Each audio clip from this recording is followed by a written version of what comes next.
Tylko 34% Polaków, jak podają dzisiaj gazety, jest pewne, że pójdzie do wyborów. To bardzo mało. Moim zdaniem, ja jestem, prawda, nie jestem demokratą, im mniej ludzi pójdzie do wyborów, tym lepiej, bo wtedy idą ci, którzy mają jakieś poglądy polityczne. Wie pan, jeżeli pan płynąłby statkiem, to chciałby pan, żeby decydował wszystkim kapitan, czy wolałby, żeby decydowała załoga z pasażerami i pasażerkami włącznie?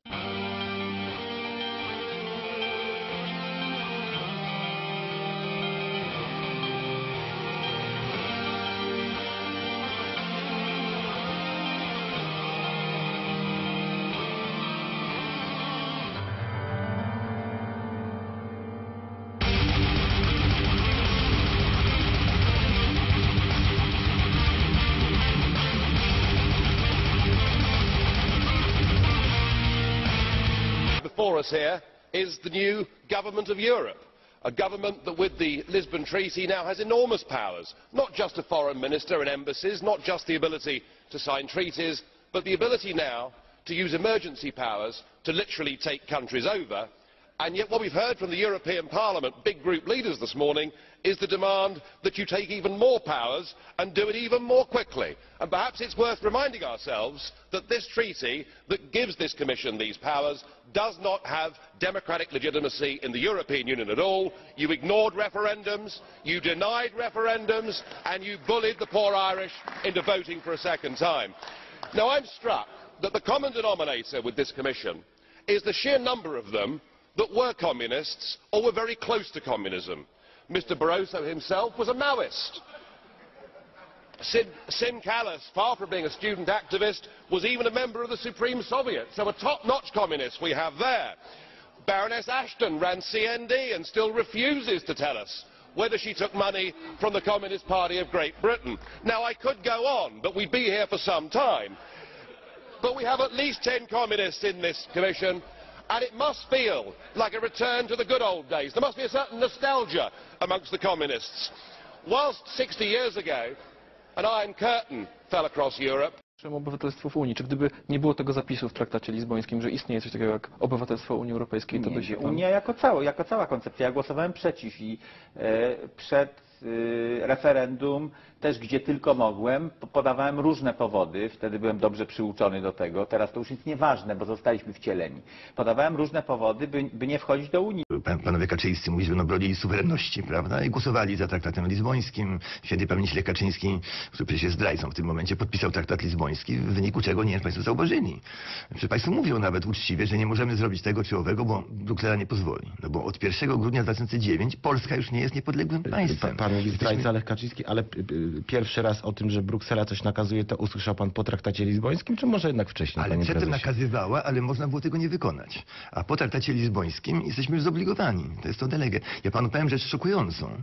Ja pamiętam jeszcze przed traktatem lizbońskim, na 1,5 roku, na seminarium na uniwersytecie pojawiła się pani sędzina Jung-Nickel, która powiedziała otwarcie, że już wtedy, że sądy będą wyrokowały według Unii Europejskiej, nawet jeżeli to jest sprzeczne z polską konstytucją. Czyli nadrzędność prawa unijnego nad... A tak, ale to jeszcze było przed traktatem lizbońskim. Czyli sądy już nielegalnie wykonywały... Przecież pamięta pan sprawę tego cygana, który zarżnął, zadźgał nastolatka w Brukseli, nie? I wydano go Królestwu Belgii.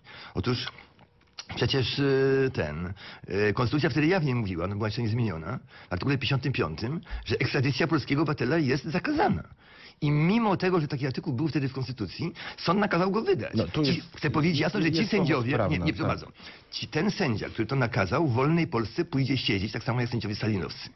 Wbrew Konstytucji sąd złamał Konstytucję, mimo że jeszcze nie byliśmy w Unii Europejskiej. Mr. Co-President Nigel Farage, freedom and democracy. Well, good morning, Mr Van Rompuy. You've been in office for 1 year, and in that time the whole edifice is beginning to crumble. There's chaos. The money's running out. I should thank you. You should perhaps be the pin-up boy of the Eurosceptic movement. But just look around this chamber this morning. Just look at these faces. Look at the fear. Look at the anger. Poor old Barroso here looks like he's seen a ghost.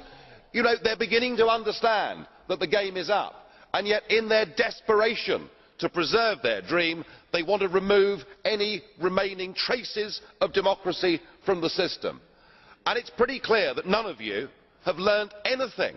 You know, when you yourself, Mr Van Rompuy, say that the euro has brought us stability, I suppose I could applaud you for having a sense of humour, but isn't this really just the bunker mentality? You know, your fanaticism is out in the open. You talked about the fact that it was a lie to believe that the nation state could exist in a 21st century globalised world. Well, that may be true in the case of Belgium, who haven't had a government for 6 months, but for the rest of us, right across every member state in this union, and perhaps this is why we see the fear in the faces, increasingly people are saying, we don't want that flag, we don't want the anthem, we don't want this political class, we want the whole thing consigned to the dustbin of history. And we had the Greek tragedy earlier on this year, and now we have the situation in Ireland. Now I know that the stupidity and greed of Irish politicians has a lot to do with this. They should never ever have joined the euro. They suffered with low interest rates, a false boom and a massive... Just who the hell do you think you people are? You are very, very dangerous people indeed. All of the bailout money has gone. There won't be any more. But it's even more serious than economics, because if you rob people of their identity, then all they are left with is nationalism and violence. I can only hope and pray that the euro project is destroyed by the markets before that really happens. What's your take on David Cameron's withdrawal from the Eurozone agreement? All this razzmatazz about standing up for the City of London that's gone on in the last couple of weeks is so much political posturing. The regulation of the City of London was passed over in September 2010, and it was voted for, with the exception of UKIP, by all the main parties, the Labour Party, Liberal Democrats and the Conservative Party. They all voted for transfer. So the actual regulation of the City of London went 14 or 15 months ago. So he hasn't saved anything. Nothing will change. Nothing can change. The city is regulated by Brussels, and it has been now for 14 months. So all this kerfuffle and hullabaloo is actually completely, as most things in modern politics are, completely and totally bogus. But it's not in British interest. We don't even have a seat at the World Trade Organization now. So if you change things, Godfrey, what would you do?